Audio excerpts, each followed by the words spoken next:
truth was just beginning.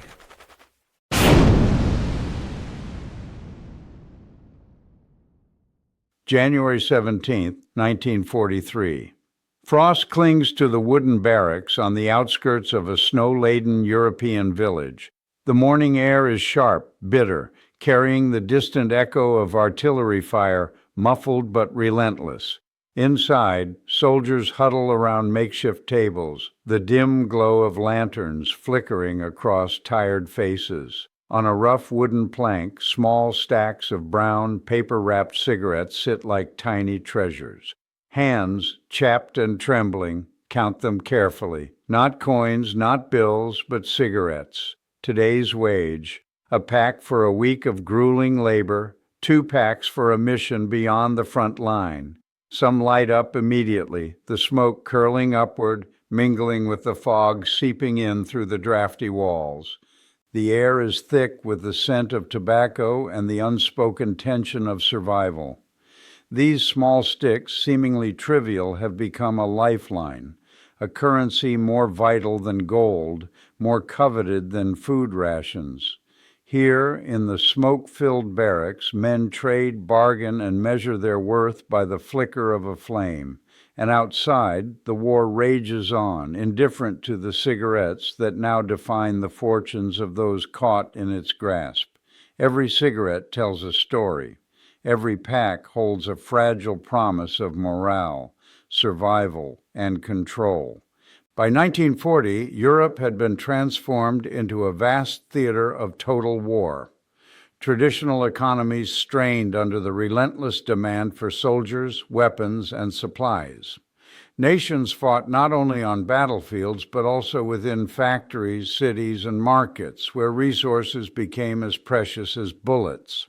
The currencies of normal life, coins, bills, banknotes, were often in short supply or of rapidly fluctuating value.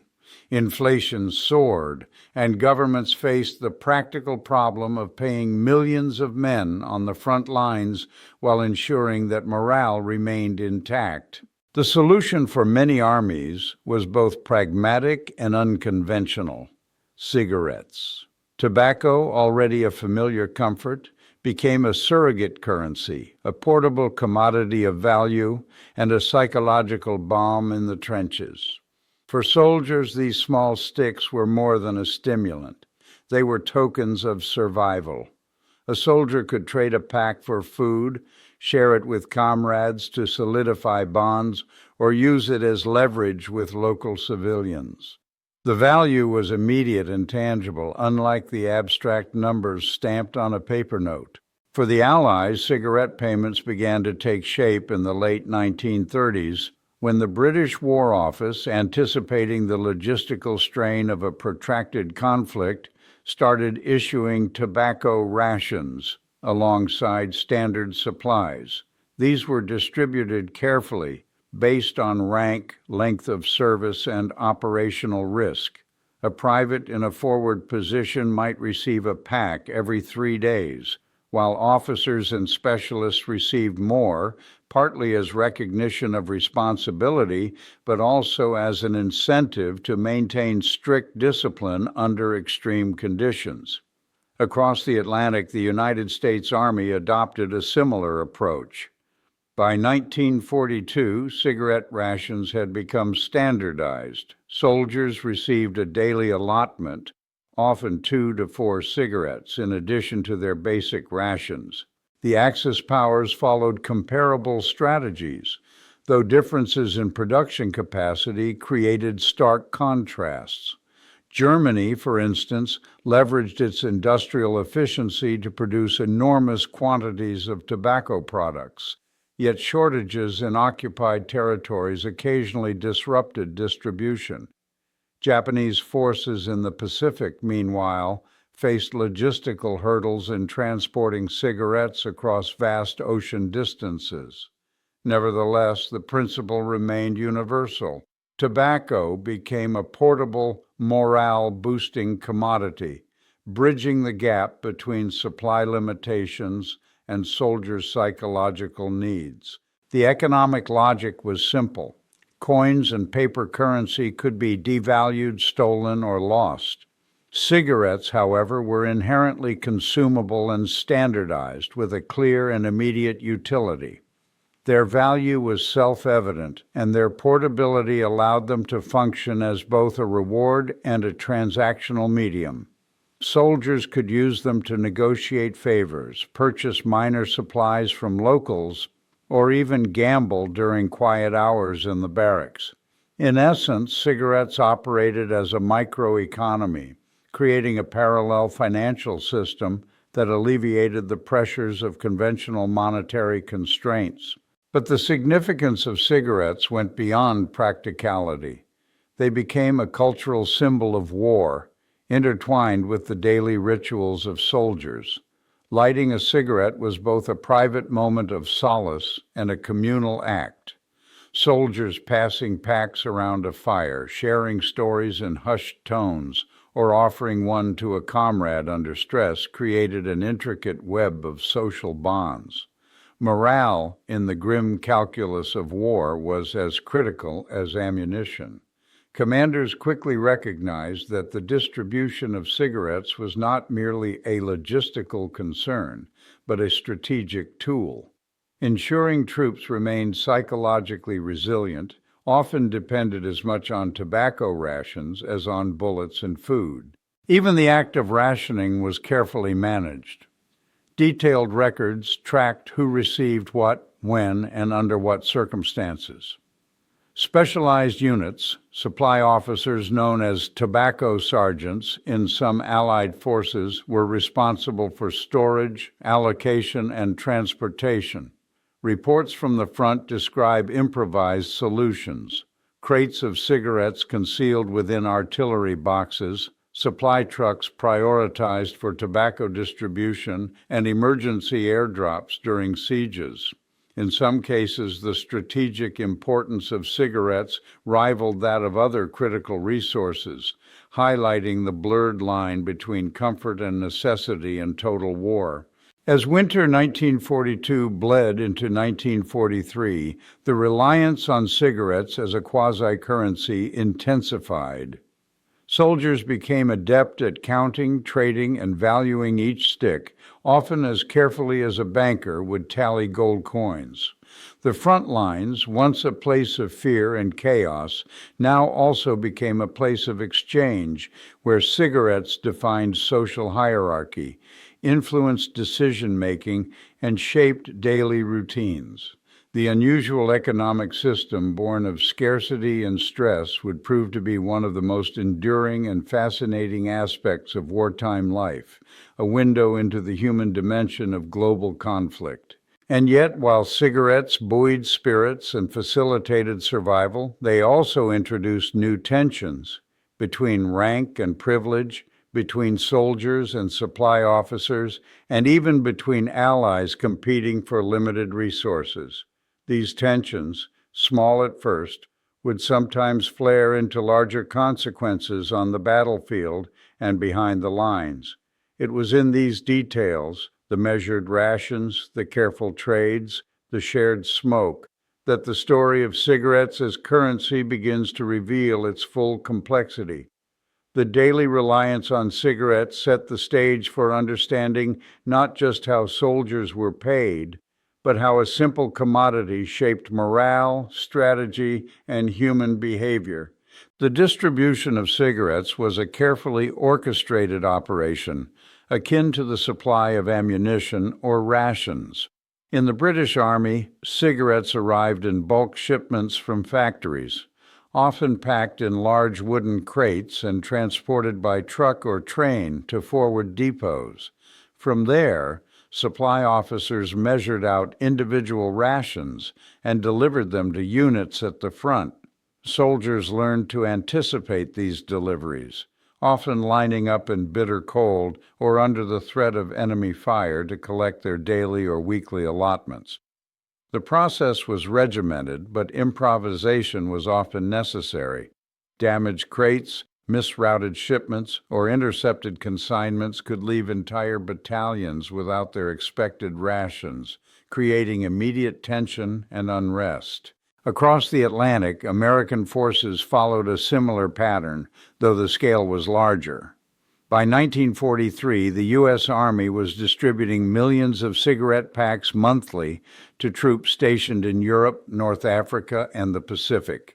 Tobacco companies collaborated closely with military supply chains, producing standardized military-issue cigarettes, often labeled simply as C-ration cigarettes. These were designed to survive rough transport, moisture, and the extremes of battlefield conditions. Soldiers were acutely aware of the value of these items. A single pack could serve as currency in the barracks, a reward for a successful patrol, or a gesture of goodwill when interacting with local civilians in occupied towns. For soldiers, the value of cigarettes extended beyond their immediate use. They became a form of leverage, a bargaining chip, and even a tool of social hierarchy. Privates might trade cigarettes for additional rations, small luxuries, or information, while non-commissioned officers and officers wielded them as rewards or incentives to maintain discipline. Anecdotal reports from the Western Front describe soldiers saving entire packs to present to comrades as tokens of camaraderie or to gain favor in moments of tension. Cigarettes, in essence, became a medium through which trust, gratitude, and loyalty were expressed in environments where conventional currency had limited utility. The Axis forces similarly recognized the psychological and practical importance of tobacco. German troops, for instance, received regular cigarette rations, though these were subject to the strains of supply lines stretched across multiple fronts. Eastern Front units, particularly during the brutal winter of 1941 to 42, often relied on local procurement and black market trading to supplement official rations. In the Pacific, Japanese soldiers occasionally experienced shortages due to disrupted supply routes, making cigarettes a rare and highly coveted commodity. Reports from Japanese units stationed in Southeast Asia describe bartering local goods for tobacco, highlighting the universal appeal and intrinsic value of cigarettes in wartime economies. This quasi-currency system also fostered creativity and adaptation. Soldiers developed informal markets within the military, trading cigarettes for food, equipment, and even services. Poker games in the barracks frequently involved cigarette stakes, and soldiers in isolated outposts would sometimes send packs to each other as gifts, strengthening bonds across distances. In occupied regions, cigarettes could purchase information, hospitality, or small necessities from civilians who quickly recognized their high value.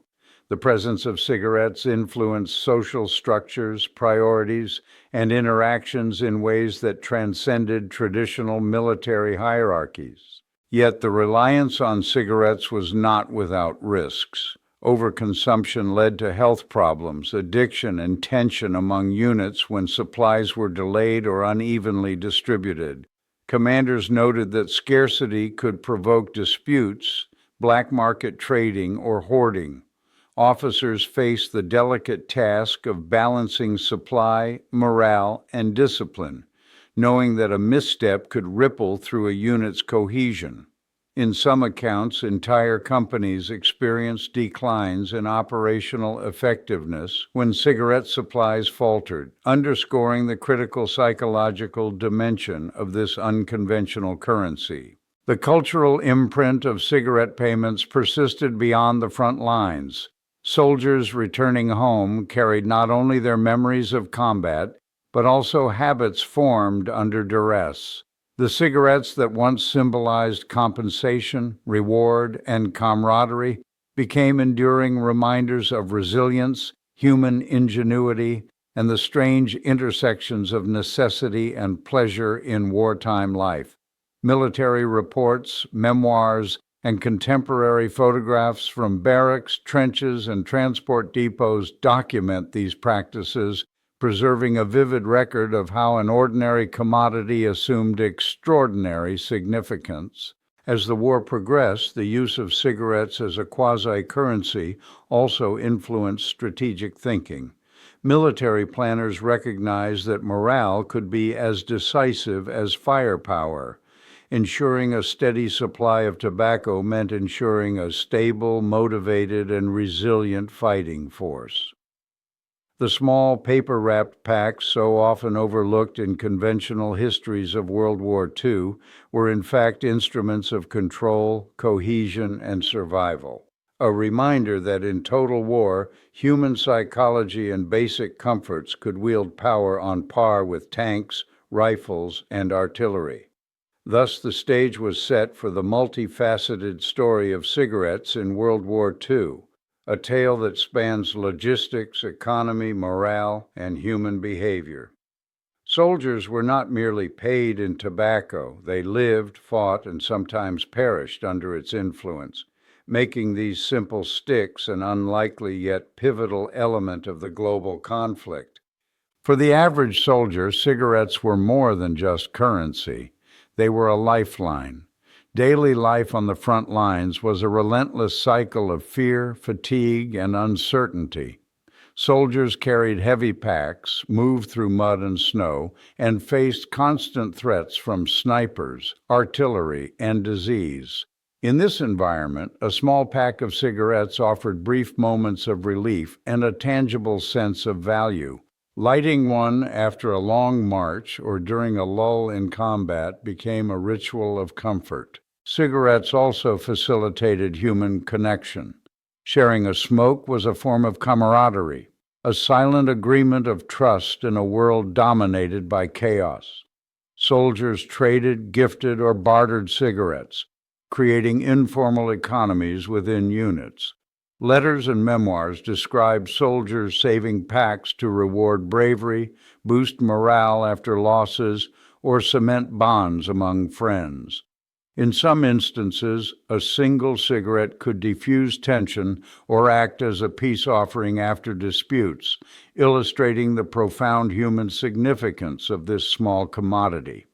Commanders quickly realized that cigarette distribution could influence troop behavior and performance. On the battlefield, morale was inseparable from effectiveness. A soldier with access to regular tobacco rations was more alert, focused, and cooperative.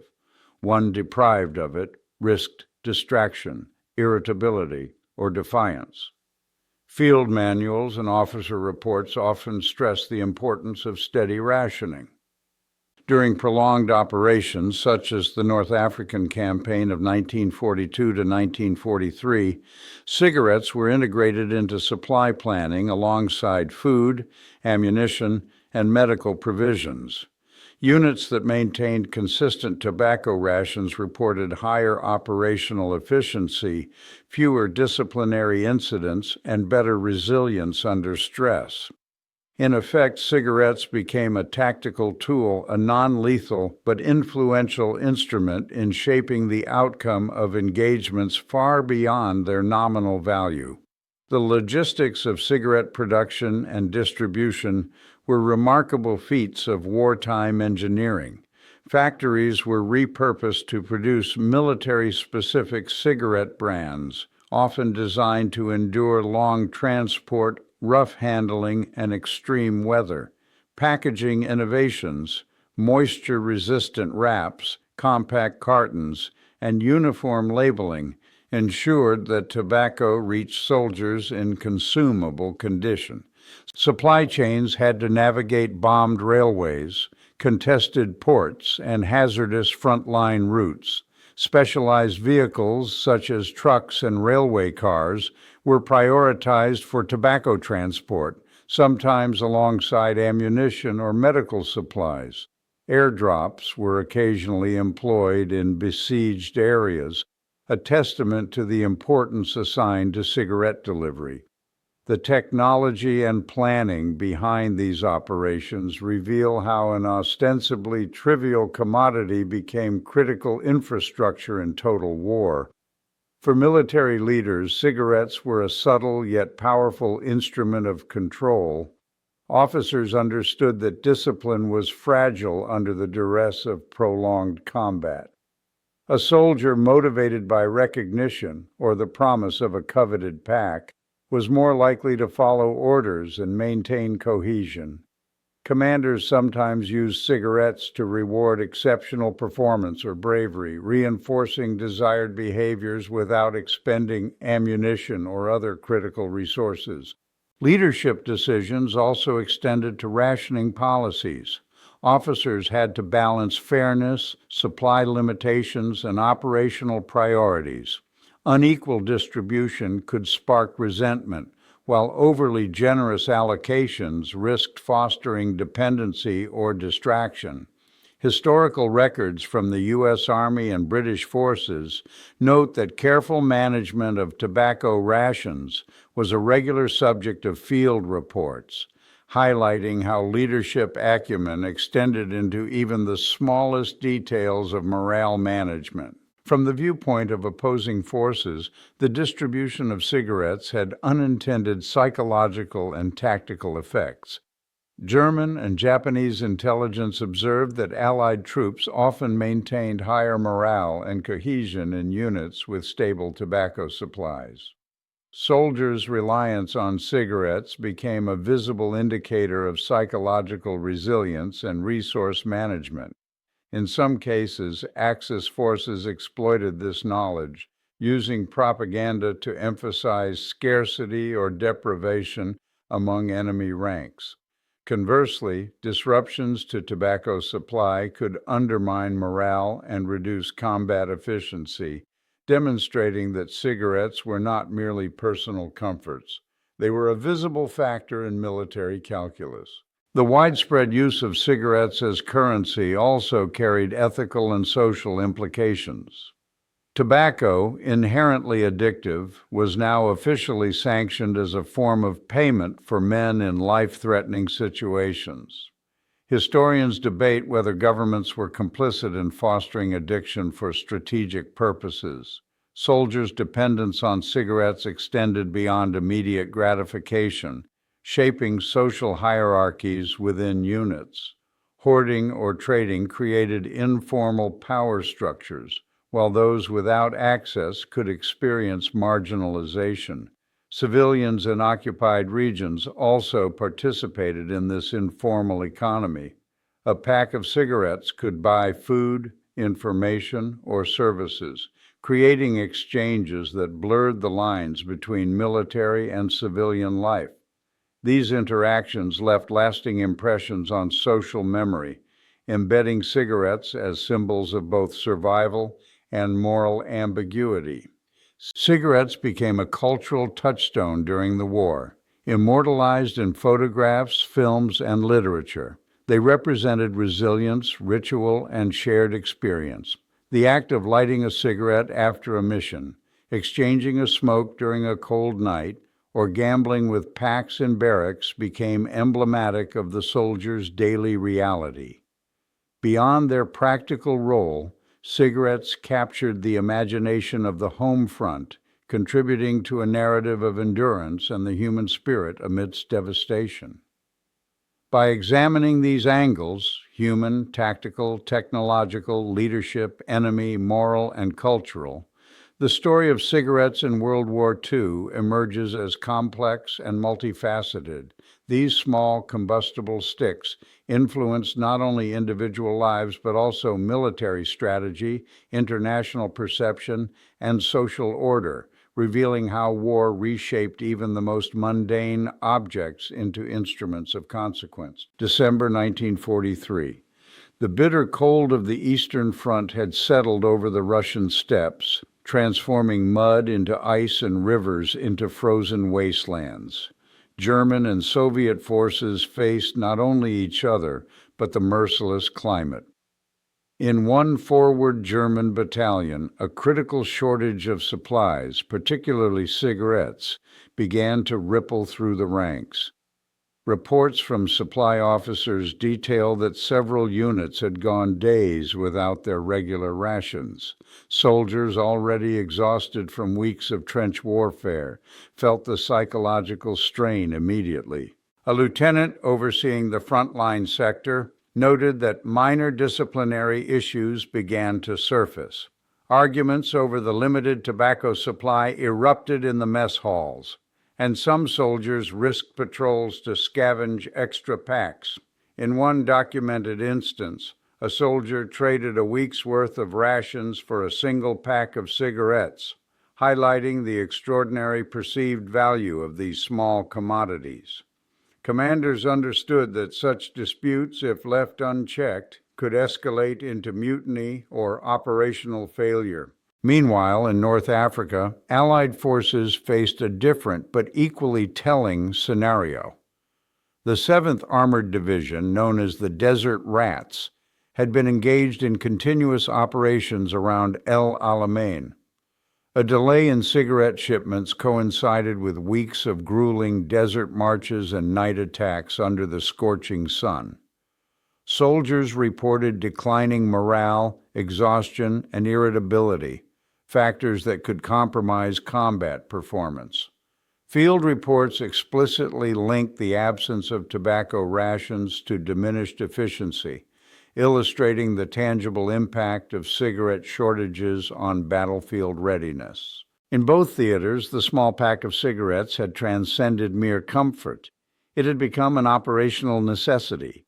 Officers scrambled to maintain supply lines, sometimes diverting transport meant for food or ammunition to prioritize tobacco.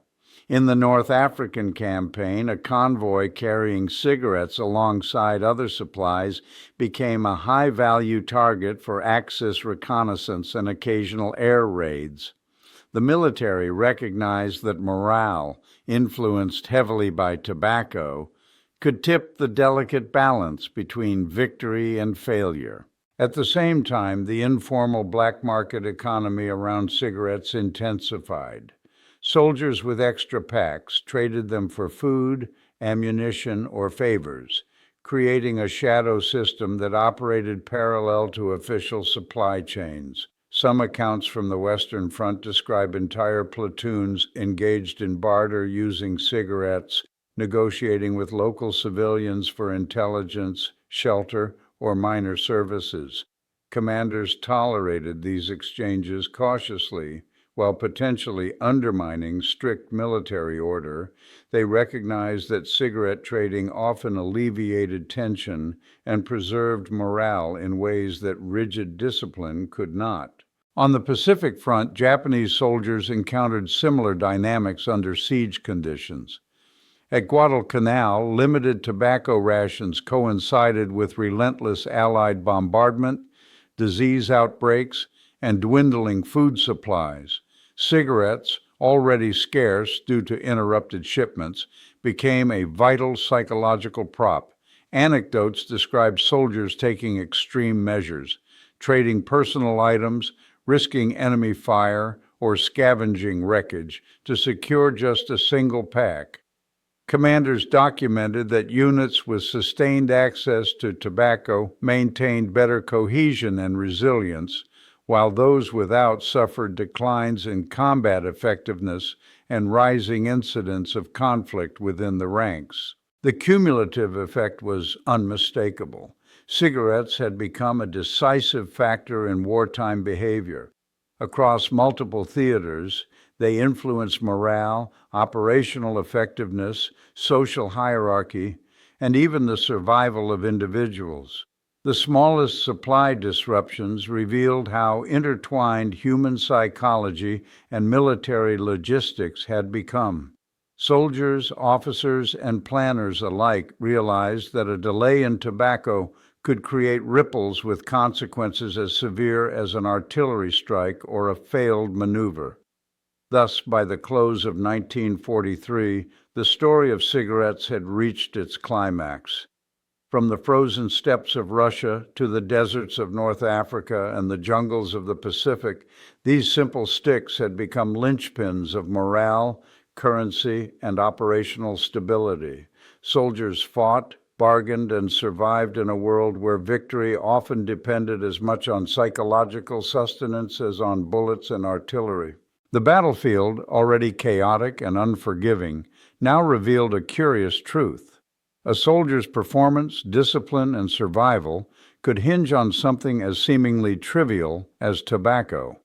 And this realization set the stage for the next critical phase, when dependence on cigarettes would confront both opportunity and crisis in ways that tested the limits of command, loyalty, and human endurance. Spring 1944.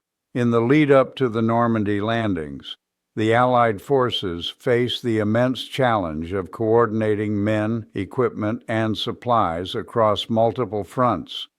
Among these logistical puzzles, cigarette distribution emerged as a surprisingly critical factor. Troops stationed in England preparing for the invasion relied on daily tobacco rations to maintain morale during long hours of drilling, waiting, and uncertainty.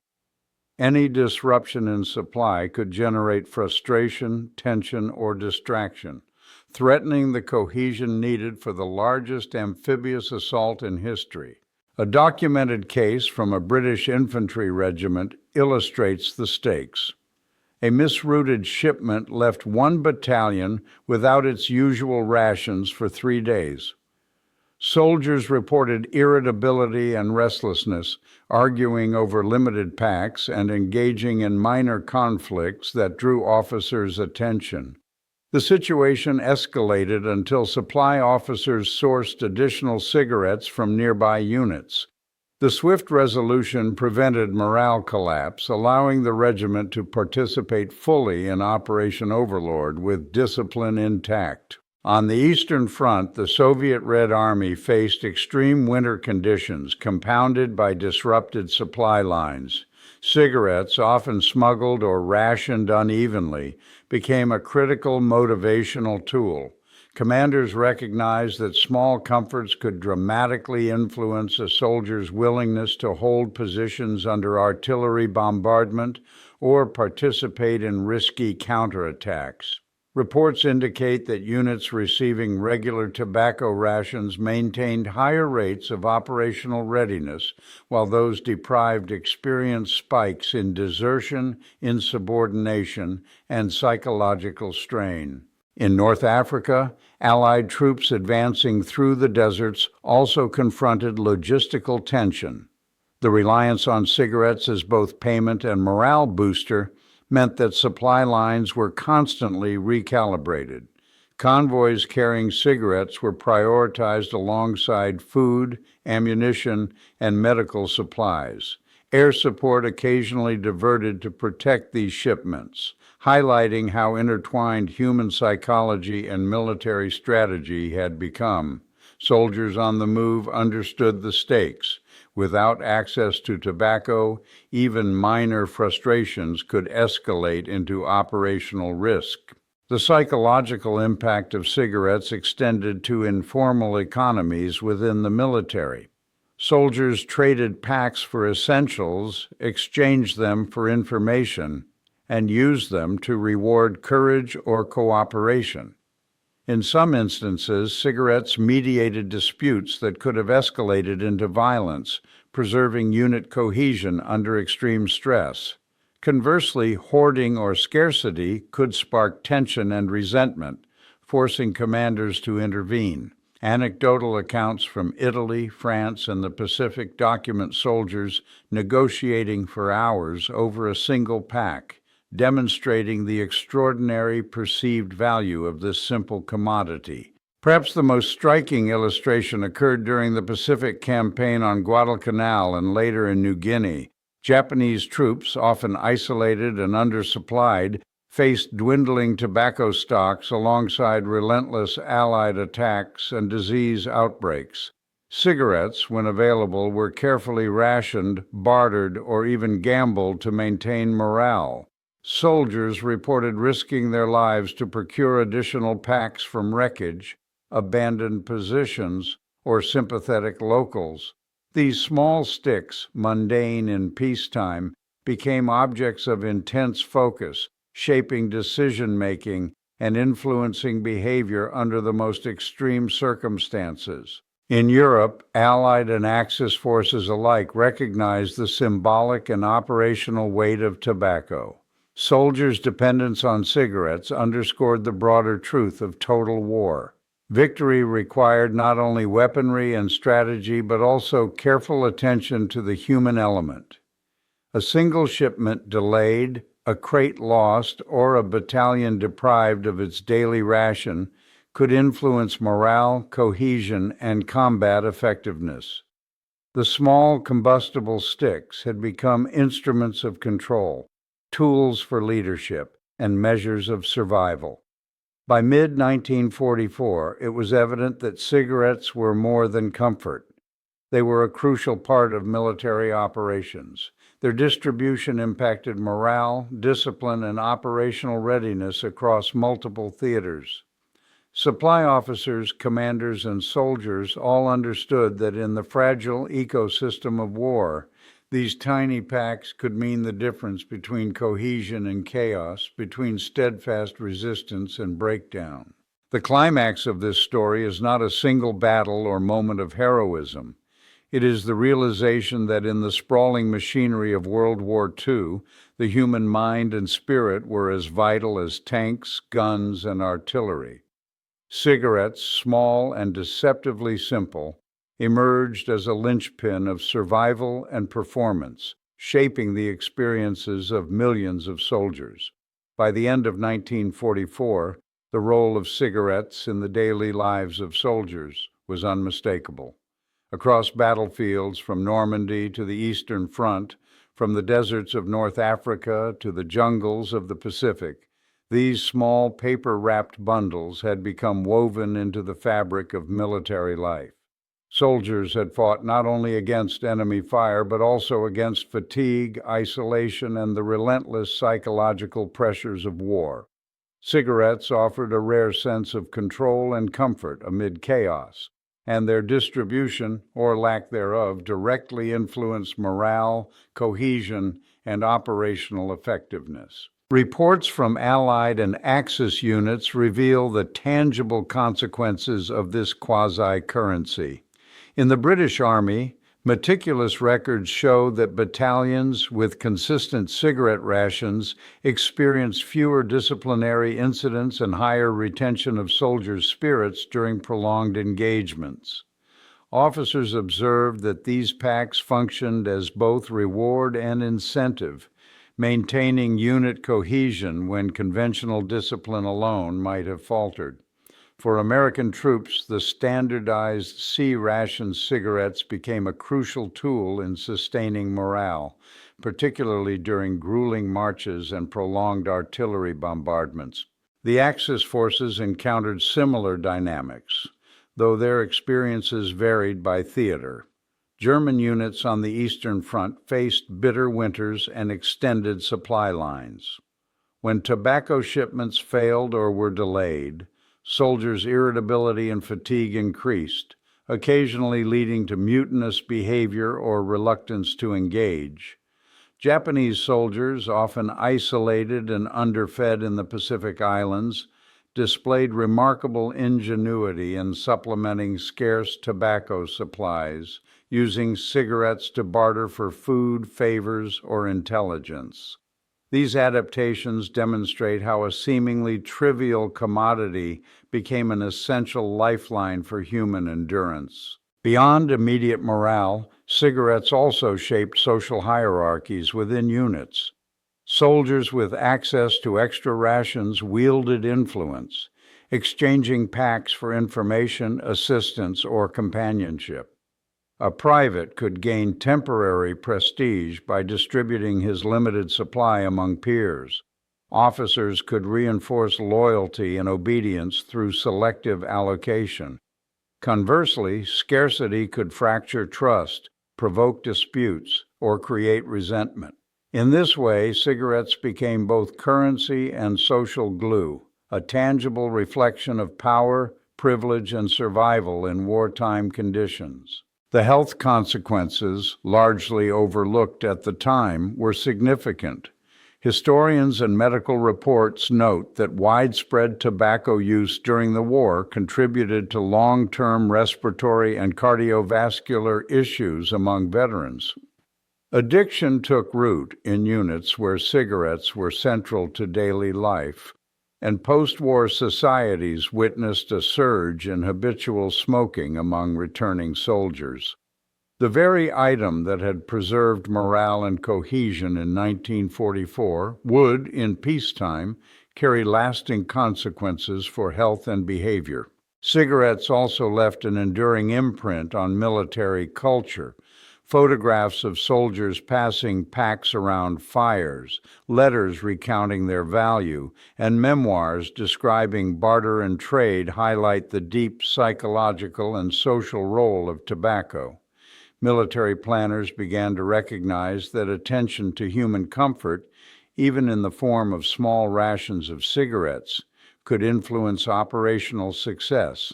In effect, cigarettes became a strategic asset, shaping not only behavior at the individual level, but also the overall effectiveness of units and campaigns. The economic implications extended beyond the battlefield. The informal barter systems created by cigarette use blurred lines between official and black market transactions. Soldiers traded packs for food, clothing, or services, sometimes circumventing official supply chains entirely. Civilians, particularly in occupied regions, quickly understood the value of tobacco, participating in exchanges that affected local economies and survival strategies. In this way, cigarettes had far-reaching consequences, influencing both military and civilian spheres. As the war continued into 1945, the significance of cigarettes as a quasi-currency and morale tool began to wane only with the restoration of more stable supplies and the eventual end of hostilities. Yet their impact remained profound. Soldiers' daily routines, psychological resilience, and social interactions had been shaped in no small part by these small, consumable commodities. The story of cigarettes, seemingly trivial at first glance, reveals the complex interplay of human psychology, economy, and strategy in the harshest conditions of modern warfare. The influence of cigarettes in wartime naturally leads to the broader consequences and reflections of this unique phenomenon. The conclusion of World War II did not erase the imprint of cigarettes on military and social life. Soldiers returning home carried with them more than medals and memories. They brought habits and expectations forged in the crucible of conflict. Cigarettes, once a currency of survival, became ingrained in post-war culture. Veterans often continued smoking daily, a continuation of the routines that had helped them endure extreme stress and danger. In the United States and Europe, the post-war years saw a marked increase in tobacco consumption, partly fueled by the normalization of smoking during wartime. The military also learned enduring lessons. Post-war studies highlighted that attention to soldiers' psychological needs, however unconventional, was as critical as logistical support or firepower. Cigarettes demonstrated that morale, social cohesion, and human comfort could directly influence combat effectiveness. For planners and historians, the wartime tobacco rationing system became a case study in how non-lethal commodities could function as both incentive and stabilizer, shaping behavior under extreme conditions. In occupied territories, the legacy of cigarette use lingered as well. Local civilians who had traded goods and services for tobacco during the war often remembered the experience vividly as it affected survival and social dynamics. Small packs of cigarettes, once symbols of necessity, had acted as a medium of exchange that blurred lines between military authority and civilian life. Historians note that these informal economies contributed to post-war social tensions, highlighting how war reshapes not only combatants, but also societies caught in the crossfire. Economically, the wartime use of cigarettes revealed the flexibility of human value systems. In a world of scarcity and instability, A single pack could be more valuable than cash, more influential than rationed food, and more coveted than minor luxuries. Soldiers' dependence on tobacco underscores how human needs, even for comfort and ritual, can assume strategic importance in total war. Medical consequences, while largely unanticipated at the time, also became part of the legacy. Studies in the 1950s and beyond connected the widespread adoption of smoking during World War II to long-term health effects among veterans, including lung disease, heart conditions, and cancer. The very commodity that had been a tool of survival and morale ultimately imposed a hidden cost, a reminder of the complex interplay between immediate benefit and delayed consequence. Culturally, cigarettes became emblematic of wartime experience. Photographs of soldiers passing packs, letters describing trades, and memoirs recalling the shared smoke at freezing front lines all capture the human dimension of total war. In film and literature, cigarettes are portrayed as symbols of resilience, camaraderie, and ritual, a small comfort amidst destruction. The paradox is striking. An item so ordinary, so mundane, played a decisive role in the extraordinary pressures of global conflict. Finally, the story of cigarettes in World War II reveals a broader truth about human ingenuity and adaptation. In extreme conditions, societies and armies often turn to unconventional solutions to maintain cohesion, morale, and operational effectiveness. Cigarettes became currency, incentive, and lifeline, shaping behavior in ways that commanders, planners, and soldiers could never have predicted fully.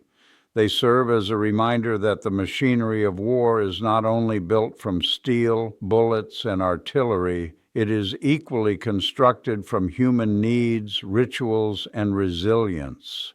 By the war's end, cigarettes had ceased to be merely comfort items. They were artifacts of survival, strategy, and human psychology.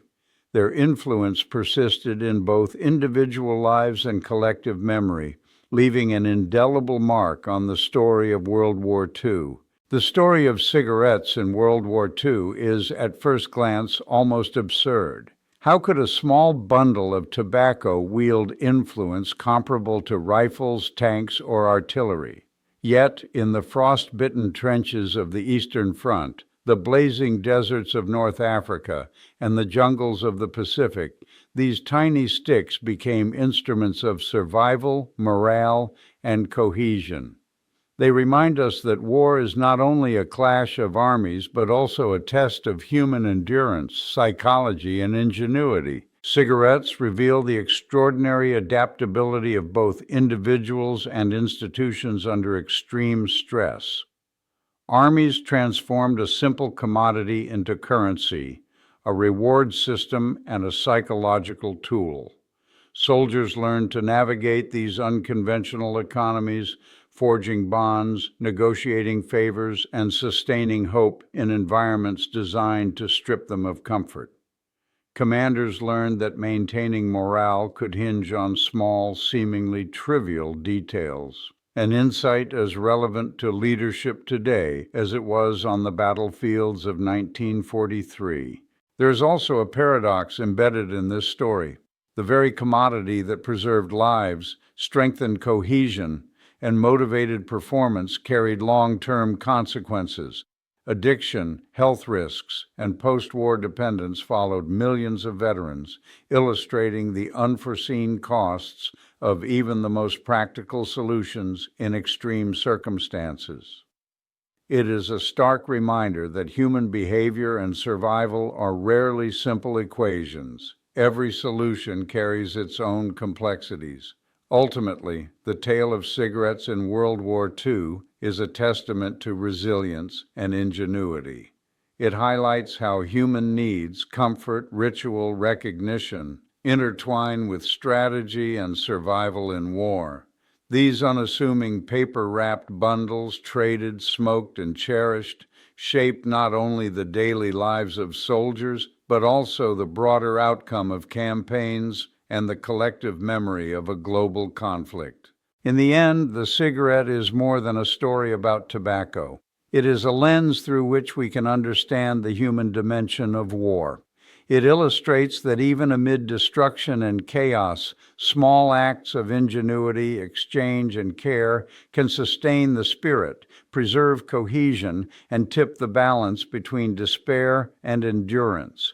War, after all, is fought not only with weapons, but with the fragile, resilient fabric of humanity itself.